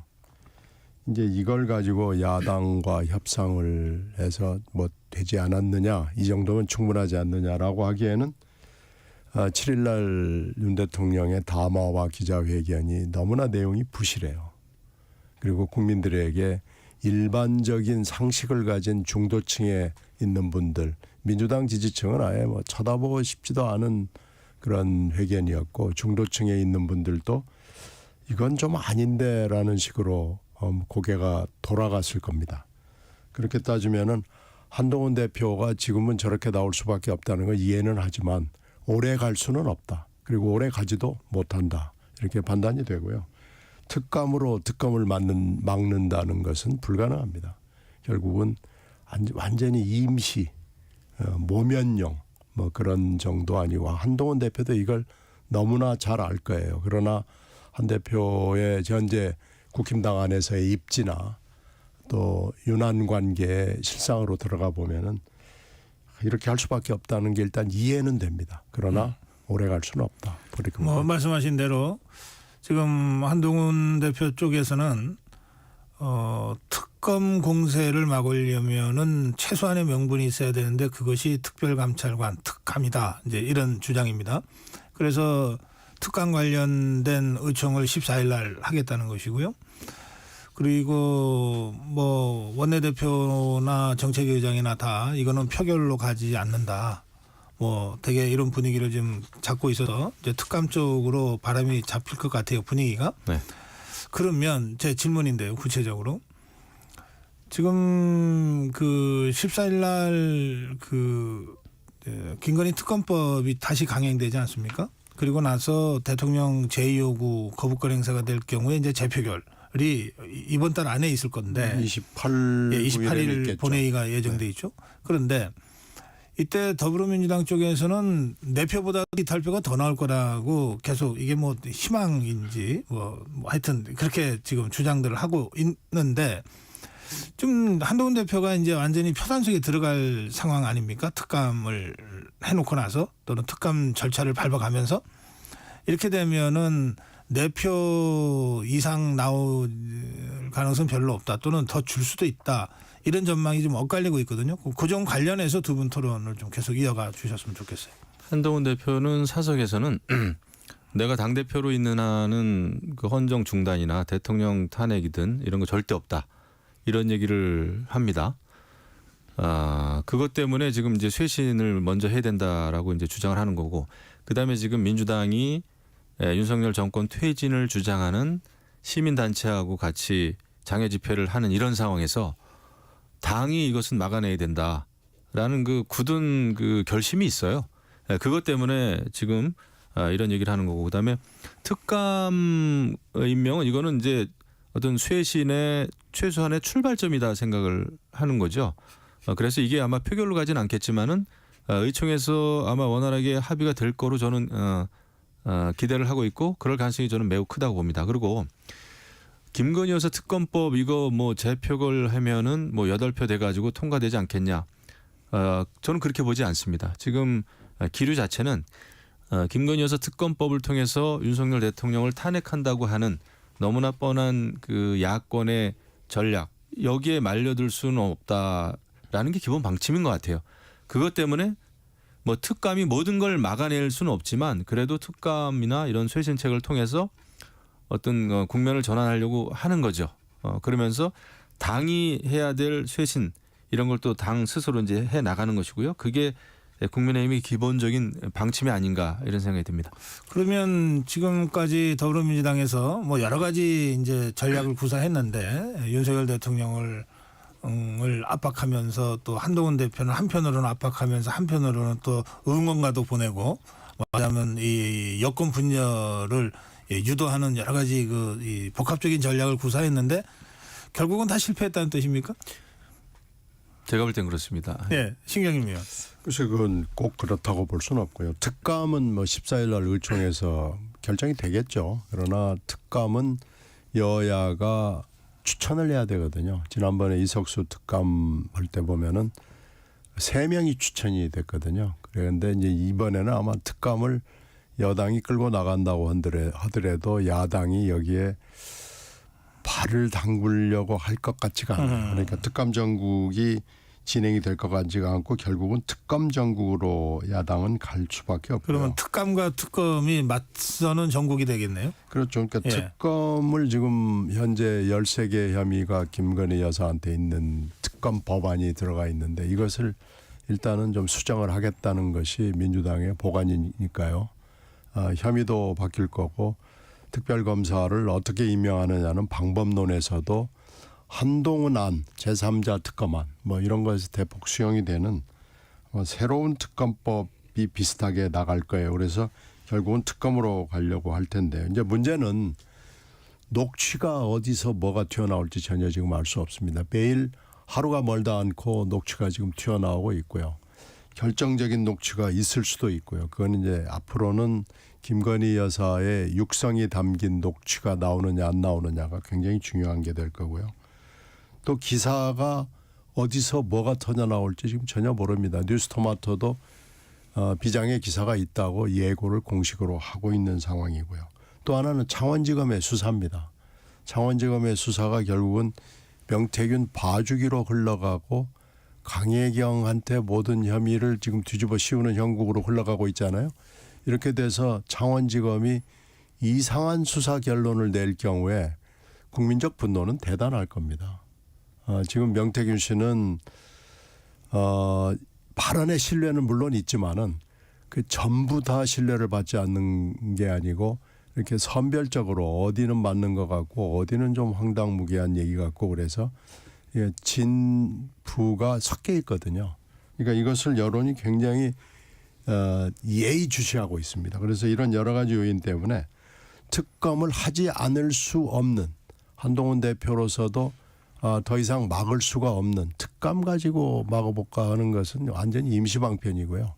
특검을 막아보겠다고 그러는 의도나 시도 자체가 불가능한 상황이 눈앞에 펼쳐질 수가 있습니다. 물론 지금 박근혜 대통령 탄핵 때문에 탄핵의 공포가 모든 국민에게 있는 거 여당한테만 있는 게 아니고요. 탄핵을 우리가 한번 겪어봤잖아요. 네. 그래서 탄핵의 공포가 있는 건 있지만은 이게 브레이크 역할을 언제까지 할 수 있을지는 잘 모르겠습니다. 네, 알겠습니다. 우리가 전반부에는 이른바 이재명 리스크라는 변수가 어느 정도 폭발력이 있을까 짚어봤고 지금 마무리 토론 중에 명태균 씨나 또 다른 형태의 어떤 의혹이나 또는 뭐 녹취 공개가 또 다른 변수가 될 수 있다는 신경민 의원의 지적까지 저희들이 전해드렸습니다. 짧게 한 10초 마무리 말씀. 저는 뭐 명태균 씨가 뭐가 없는 것 같아요. 굉장히 지금 굉장히 수그러들었습니다. 앞일은 알 수 없지만 아무튼 근데 당이 분열되지 않는 한 대통령 탄핵 또 국민들이 참여하지 않는 한 그거 쉽지 않죠. 알겠습니다. 이 신경민 의원이 상당히 공을 들여서 말씀하신 걸 몇 마디로. 명태균은 지금 보신 차원으로 들어가 있기 때문에 지금 말은 믿을 수가 없습니다. 자, 여기서 마무리하겠습니다. 두 분 말씀 잘 들었습니다. 풍적 토론 김영우 전 의원, 신경민 전 의원과 함께했습니다. 고맙습니다. 네, 고맙습니다. 잠시 후 8시 반부터 일부 지역국에서는 해당 지역 방송을 보내드립니다. 워렌 버핏은 가치 투자, 펠리 피셔는 성장주 투자, 피터 린치는 장기 투자. 방법은 달라도 목표는 하나. 성기영의 경제쇼가 성공의 길로 안내합니다. 깊이 있게, 명쾌하게, 지금 이 시대 경제에 관한 모든 것을 알려드립니다. 평일 오후 4시 5분 성기영의 경제쇼와 함께하십시오.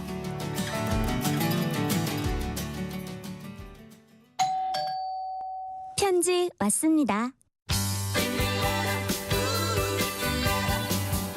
퇴근길 지친 당신에게 힘이 되는 뉴스를 전해드립니다. 매일 저녁 5시 5분 당신과 함께 읽는 세상 이야기 KBS 1라디오 뉴스레터 K. 지금 시각은 8시 30분입니다. KBS.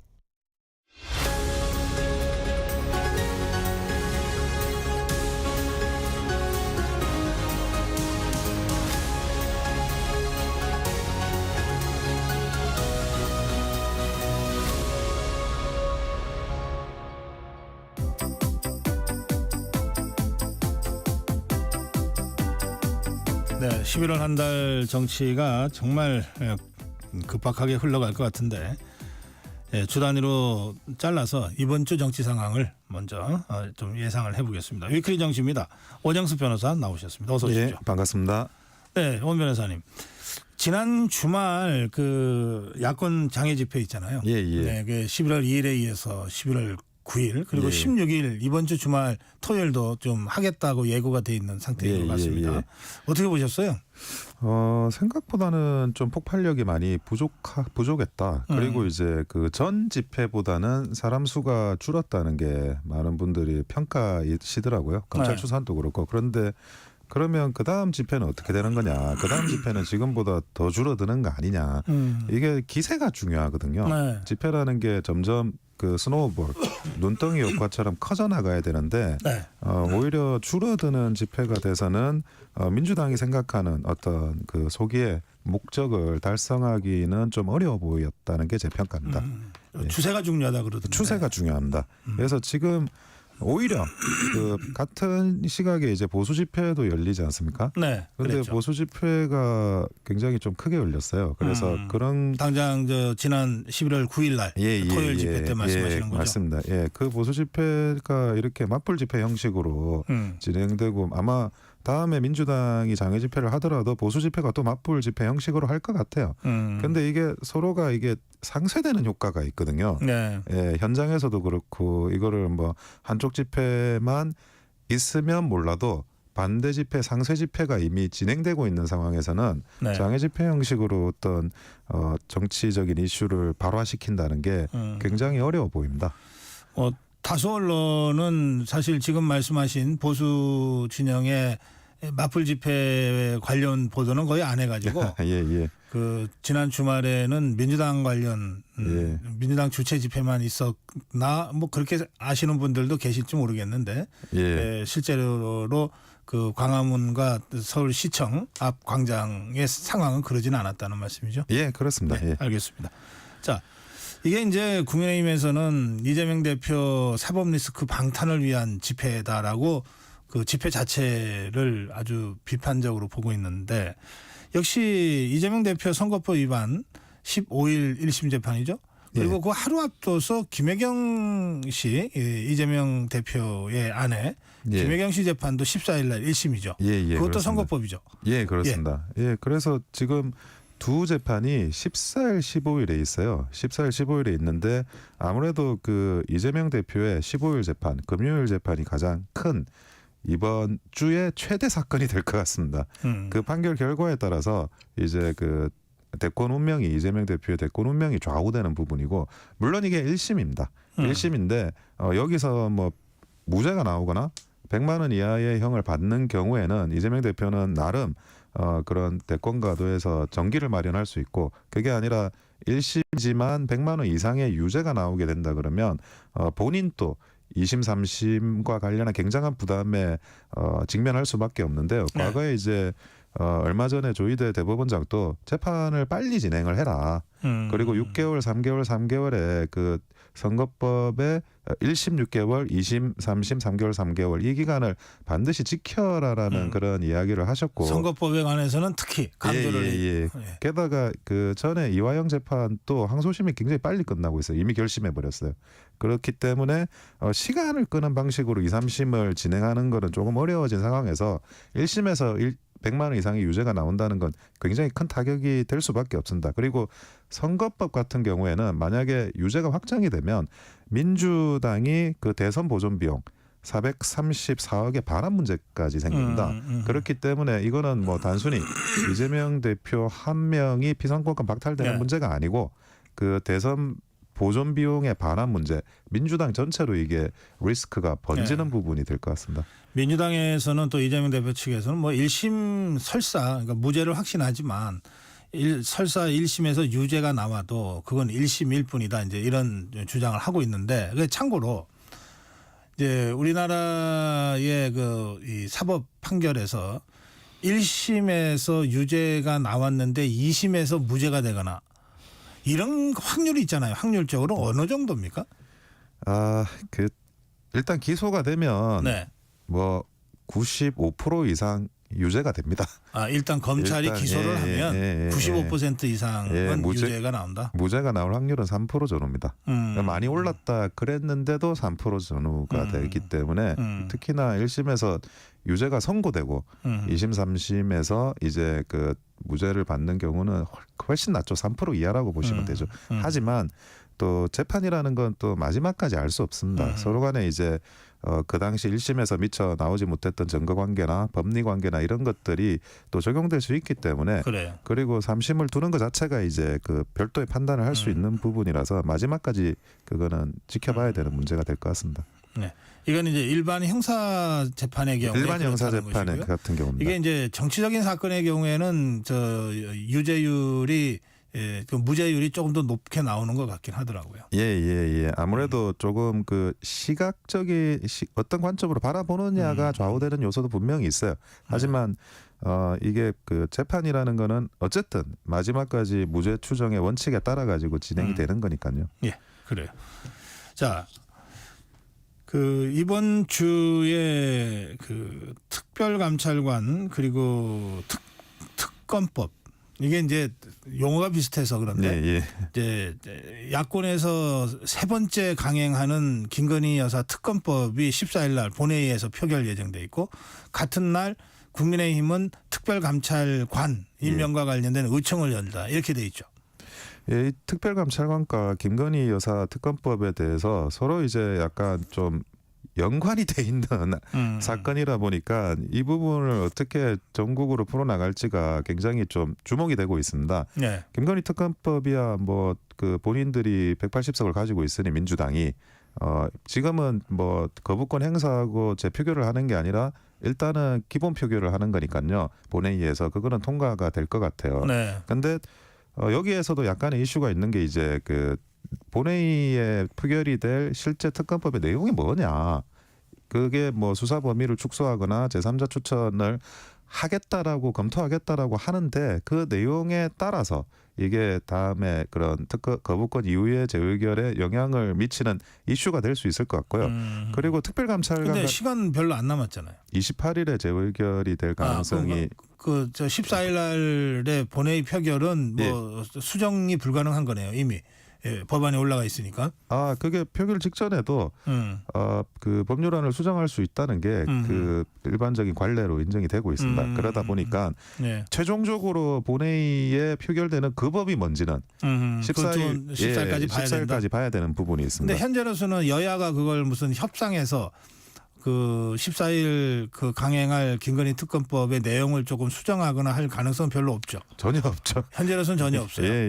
이미 일방적으로 한 번 또 일방적으로 민주당은 그 내용에 대해서는 밀어붙이고 있는 입장이고요. 수세적으로 국민의힘은 겨우 이제 거부권이 됐을 때 재의결 방식으로 무산이 되는 거고 아직까지 뭐 그 특검법에 대해서 의미 있는 뭐 그런 검토나 합의가 도달할 가능성은 거의 0에 수렴합니다. 자, 그럴 경우에 그 재의결, 네. 대통령 재요구권에 따른 재의결을 28일 본회의에서 처리할 네. 가능성이 많다고 지금 보도가 돼 있거든요. 예, 그렇습니다. 그러면 그때 역시 문제가 되는 거는 몇 표 이탈표냐인데 예, 지난번 2차 때는 4표 이탈이었는데 네. 야권에서는 이번에는 이탈표가 더 많을 거다.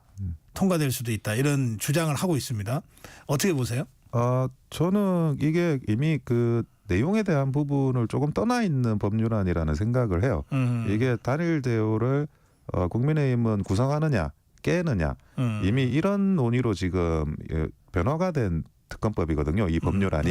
예. 그래서 이 내용에 대해서 내용이 옳다 그르다를 따질 것 같지는 않고 그리고 민주당이 뭐 국민의힘이 받아들일 수 있는 내용으로 법률안을 만들 것 같지도 않아요. 하지만 그 당시에 이제 그 시점에서 단일 대우를 깨야 되느냐의 문제에 대해서는 의원들도 과거에 이제 탄핵에 대한 트라우마가 다 있기 때문에 쉽지는 않을 것 같습니다. 그래서 이탈표가 추가로도 나올 가능성 별로 없다. 나오기 어렵다는 생각입니다. 예. 자, 이것과 연동돼 있는 게 특별감찰관인데 예. 이게 의총 14일 예정돼 있는데 예. 어떻게 진행될 것 같습니까? 아마 그 15일에 이재명 대표의 판결이 있기 때문에 추경호 원내대표가 14일로 잡은 게 아닌가라는 추측도 들어요. 그러니까 14일 날 의총과 관련해서 어떤 결론이 나오든 15일에 이제 이재명 대표의 판결 선고로 이슈가 전환되는 것까지 정보적으로 고려하지 않았나 싶은데 일단은 뭐 표결은 하지 않는다라고 그런 잠정적인 합의를 한 걸로 알고 있는데요. 표결로 하든 합의로 하든 이슈를 빨리 매듭을 짓는 그런 이제 그 의원들의 정치력이 필요한 순간이라고 보여집니다. 이게 만약에 뭐 이슈가 진행되지 않고 여기서 끝나지가 않고 계속 이제 문제가 된다 그러면 국민의힘으로서도 이 부분에 대해서 큰 부담이 될 것 같다는 생각이 들고요. 뭐 대통령 담화에서는 뭐 그전하고 동일한 입장으로 원칙대로 당에서 정하는 대로 진행하겠다. 이걸로 일관되게 이제 말씀하셨으니 이제는 의원들이 이 상황을 풀어나가는 그런 지혜를 발휘해야 될 순간이 왔습니다. 예. 그런가 하면 오늘 여야 의정협의체가 출범하는 날입니다. 어떻게 출범합니까?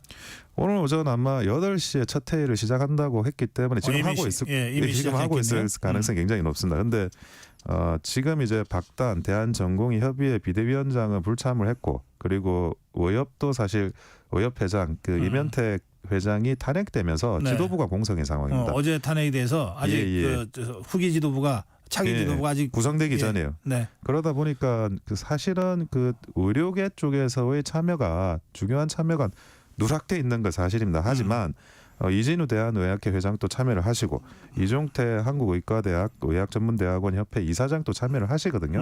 이게 물론 이제 중요한 분들이 참여를 하면 너무 좋겠지만 일단은 이 두 분이라도 그래도 의료계 인사드리고 이분들이 참여하는 것에 큰 좀 의무를 두고 판별을 해야 될 것 같습니다. 여야 의정이니까 우선 의 쪽은 이제 그 두 단체가 참여하고 다른 전공의나 의협은 이런 사정으로 못한다고 설명하셨고 정 쪽은 한덕수 총리가 직접 참여하더라고요. 예, 맞습니다. 한덕수 국무총리가 직접 참석하시고 아마 워낙 중요한 사안이고 하니까 국무총리께서 직접 참여하시는 걸로 보여집니다. 대통령실에는 성태현 실장하고 이렇게 관계장관들이니까 정부는 상당히 무게를 두고 있어요. 예. 그다음에 여당 쪽에서도 참석자들이 정해져 있죠. 예, 그렇습니다. 당에서는 이만희 의원, 김성은 의원 그리고 한지아 의원 이렇게 이제 참여를 하시고요. 야당은 어때요, 근데? 야당이 원래는 참여를 하셔야 되는데 뭐 이번에는 참여를 좀 신중하게 판단하시는 것 같습니다. 여야 의정에 대해서 야당의 입장이 반대였습니까? 제가 그 전에 알고 있기로는 뭐 의대 정원이나 이런 것도 오히려 총선 시즌은 또 찬성했던 걸로 알고 있는데 지금 이제 이 여야 의정 협의체 문제에 대해서 소극적으로 또는 신중하게 이렇게 판단을 하고 계시는 거에 대해서 조금 의아스럽긴 한데요.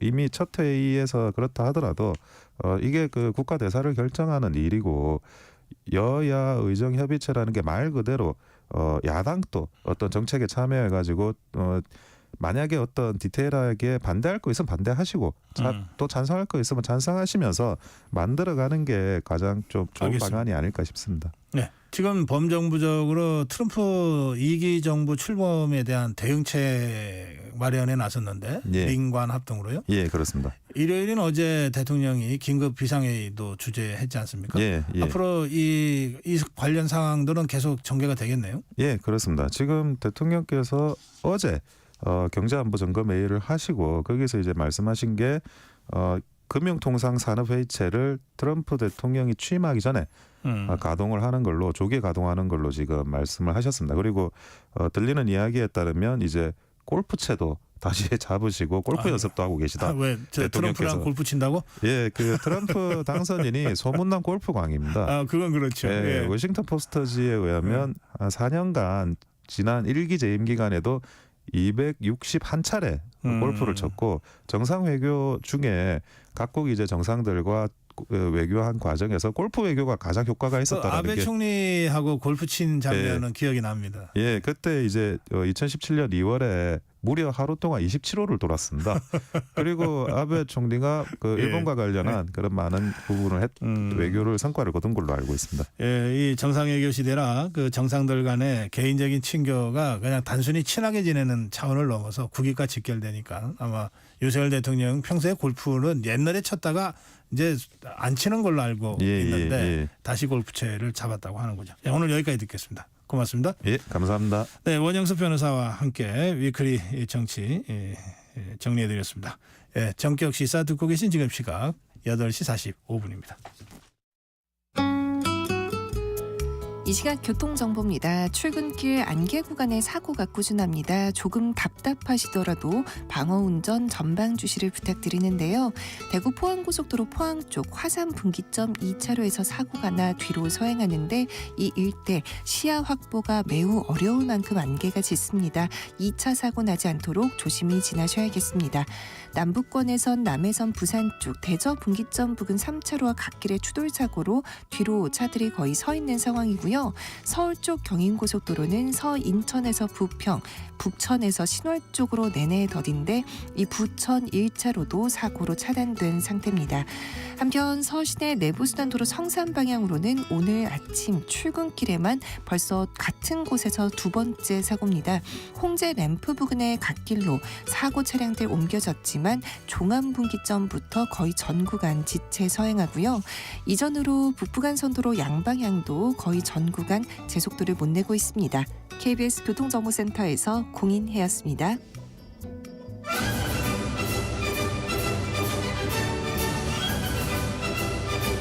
네, 스포츠 먼데이입니다.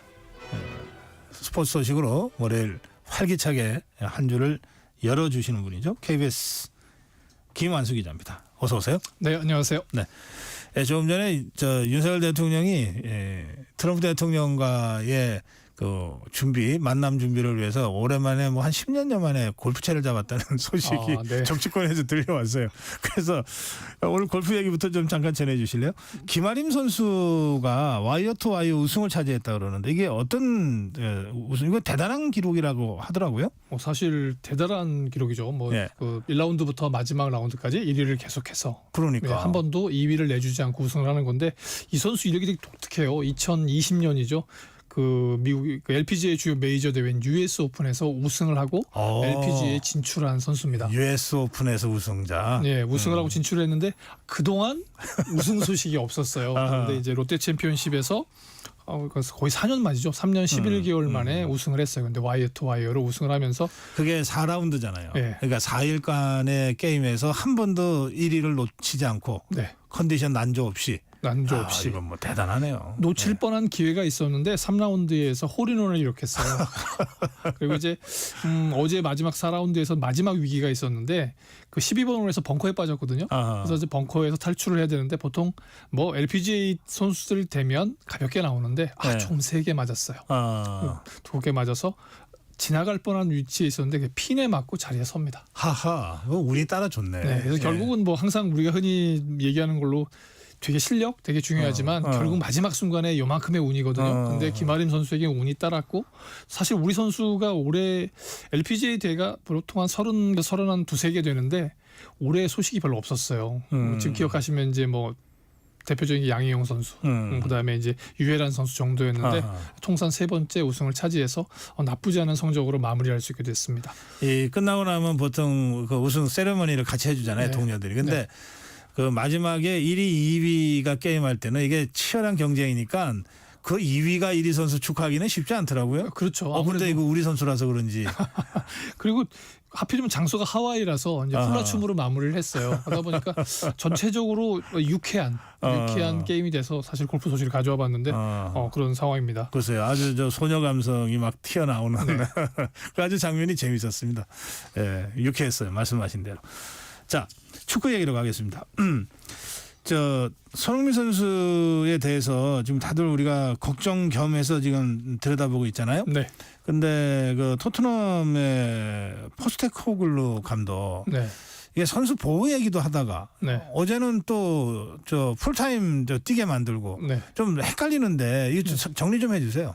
아무래도 이제 본인 욕심이겠죠. 근데 이제 그 역시 국가대표 출신 감독을 했기 때문에 국가대표팀에 대한 배려도 있을 것이고 네. 또 본인 팀이 지금 3위까지 올라갈 수 있는 기회였는데 어제 이제 그 승격팀에게 덜미를 잡혔어요. 그리고 후반전 가면서 경기를 역전할 수 있겠다 이런 생각이 드니까 그리고 손흥민 선수의 전체적인 어제 그러니까 오늘 새벽까지 몸놀림이 괜찮았어요. 그 전반에 보니까 좋더라고요. 네, 그 전반 4분 장면은 좀 아쉽죠. 크로스 딱 올렸는데 사실 쇄도하던 브레넌 존스가 발 각도만 잘 됐으면 그냥 선제골을 넣고 경기를 쉽게 풀어갈 수 있는 상황이었어요. 그런데 그게 빗나가면서 그러니까 이제 손흥민 선수가 이거 패스해서는 안 되겠구나. 그래서 본인이 직접 이제 몰고 들어가서 11분경에는 우리가 흔히 뭐 손흥민존이라고 하죠. 거기서 이제 오른발로 가마차기를 했는데 이건 또 선방에 막혔어요. 그거 저 상대 수비수 한 4명인가를 제치고. 그렇죠. 예. 손흥민의 페널티 에어리어 안에서 그 4명 제친다는 게 쉬운 일이 아닌 것 같은데. 손흥민의 힘이라는 게 그런 거죠. 우리가 그런 선수를 갖고 있다는 게 국가대표팀이나 이런 팀에서 굉장히 좋은 건데 근데 그런 걸 보면은 손흥민에게 입스위치전은 그냥 그런 날이었던 것 같아요. 우리가 운수 좋은 날처럼 결정적인 어시스트를 해주면 자기 동료가 결정을 짓지 못하고 또 본인이 슈팅에 직접 나서면 그것은 선방에 막히고 그러다 보니까 지독히 안 풀리는 날이었는데 하필이면 상대가 승격한 팀이어서 승리까지 내주고 그래서 그 팀은 사실 2년 넘게 그러니까 정확하게 따지면 2021-22 시즌 이후에 탈락을 했었어요. 탈락을 해서 22년 만에 복귀해서 이번 시즌에 11번째 경기인데요. 지난 10번의 경기에서 5무 5패였습니다. 승리를 한 번도 기록하지 못한 팀에게 승리를 헌납해 주는 상황이 된 거죠. 그래도 본인이 못했느냐? 또 그것도 아니고.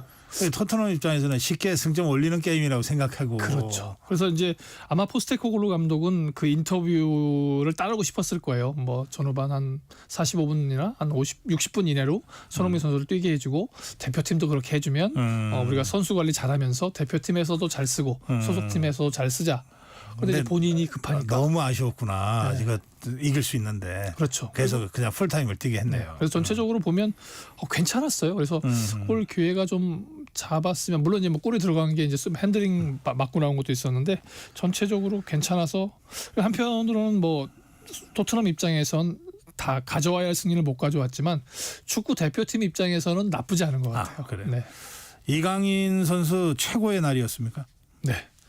손흥민 선수는 이렇게 안 풀리나 이런 날이었다면 이강인 선수는 이제 앙제라는 팀하고 경기를 했는데 그냥 쉽게 얘기하면 보통 이 선수가 한 경기에 한 골 도움 하나를 기록하는 게 어떻게 전부였어요. 근데 이번엔 멀티골 2골을 기록하고 2골하고 도움도 하나. 그러니까 한 경기에서 3개의 공격 포인트를 올리면서 근데 그날 보통 이제 끝나고 나면 평점들을 매깁니다. 평점. 예. 근데 이제 그 9.9가 나왔던 것 같은데. 사무국에서 내린 건 10점 만점이죠. 10점 만점입니다. 그 팀 내 최고였고요.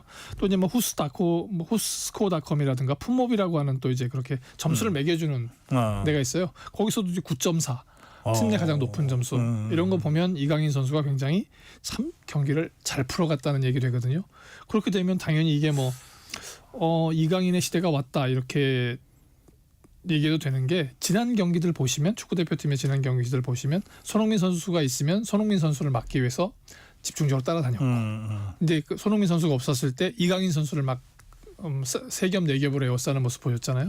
근데 이번에 그 경기를 하게 되면 이번 그 북중미 월드컵 중동 원정에서는 손흥민 선수도 합류하고 이강인도 최고의 몸 상태로 합류하게 됩니다. 그러면 이제 저기 축구 대표팀 홍명보 감독이 어제 밤에 소집해서 새벽 비행기로 지금 카타르를 거쳐서 쿠웨이트로 날아가고 있거든요. 네. 굉장히 기분이 좋을 것 같고 발걸음이 가벼울 것 같아요. 지금 어디서 게임을 하죠? 쿠웨이트전이 14일, 네. 팔레스타인전이 19일인데 일단은 14일 쿠웨이트전은 쿠웨이트에서 가서 하게 됩니다. 근데 이제 뭐 피파 랭킹 102 이하의 팀이기 때문에 그리고 뭐 지금 거의 뭐 최하위에 몰려 있는 팀이기 때문에 뭐 쉽게 이기지 않을까 그러면 싶어요. 이 게임에는 손흥민 선수나 이강인 선수는 출전 합류합니다. 합류합니까? 네, 출전할 수도 있어요. 네, 출전할 수도 있습니다. 그렇기 때문에 일단 굉장히 기분이 좋게 준비를 할 수 있을 것 같고요. 19일 날은 팔레스타인과의 경기인데 팔레스타인에서는 지금 경기를 할 수 없습니다. 아시다시피 그래서 제 중립국이라고 하는 요르단에서 경기를 치르고 있는데 네. 저희 저번에 요르단 가서 승리를 거둔 그 경기장이거든요. 예. 그래서 홍명보 감독이 어제 비행기를 타기 전에 손흥민 선수가 선발 출전했다는 것을 알고 탔을 거고 그리고 또 뭐 사실 손흥민 또 이강인 선수가 이미 좋은 활약을 펼쳤다는 건 알고 탔고요. 뭐 그 밖에 선수도 괜찮은 선수들이 분위기 있는데 좋겠네요 지금. 네. 왜 분위기가 좋냐면 마인츠의 이재성 선수 저번에 왜 헤딩골을 기록한 선수 있잖아요. 네. 이번에 소속팀에서도 헤딩골을 기록하면서 기록을 했고요. 또 그 황인범 선수도 페이노르트에서 시즌 2호 골을 터뜨렸어요. 그러니까 최전방 공격 라인을 이끄는 미드필더진들이 모두 골을 기록하고 합류하는 상황이 됩니다. 그렇군요. 예. 그리고 또 국내로 와서 보게 되면 본인이 버리고 떠난 팀이 있습니다. 죄송합니다. 그러니까 울산 현대. 우리가 이제 울산 HD라고 하는 팀인데 이번에 프로축구 리그에서 3연속 우승을 차지했어요. 그리고 그 경기에 스트라이커인 주민규 선수가 골을 넣고 그 골키퍼인 조현우 선수가 선방을 펼쳤습니다. 근데 이 선수들이 모두 국가대표 팀에 있어요. 홍명보 감독의 입장에서는 국내 선수도 잘하고 유로파도 잘하고 있는 상황에서 경기를 할 수 있기 때문에 어느 때보다 좋은 상황에서 경기를 할 수 있어서 이번에 만약에 지거나 비기게 되면 이거는 좀 변명의 여지가 없지 않나 싶어요. 자, 겨울 스포츠 그러면 농구죠. 한국가스공사가 돌풍을 일으키고 있네요. 예. 지난해까지 6위 이상 해보지 못한 팀이거든요. 그런데 너무 가혹하게. 그런데 이 팀이 올해 사실 그 농구하면 빅맨들에서 큰 선수들이 하잖아요. 쓰리가드 시스템이라고 해서 이 강혁 감독이 이끌고 있는데 강혁 감독이 지난 2005년 6년 시즌에 삼성을 우승시킬 때 MVP였습니다. 그때 안준호 감독이 들고 나온 카드가 바로 이 쓰리가드 시스템이었어요. 왜냐하면 서장훈 선수하고 이규섭 선수를 아시안 게임 대표 선수를 보내야 했기 때문에 빅맨이 없는 상태에서 경기를 해야 됐어요. 근데 그때 이시준, 이정석, 강혁. 그럼 훨씬 농구 재미는 더 높아지겠네. 굉장히 빠른 걸 볼 수 있죠. 그러니까 아주 스피디한 농구 경기, 박진감 넘치는 농구.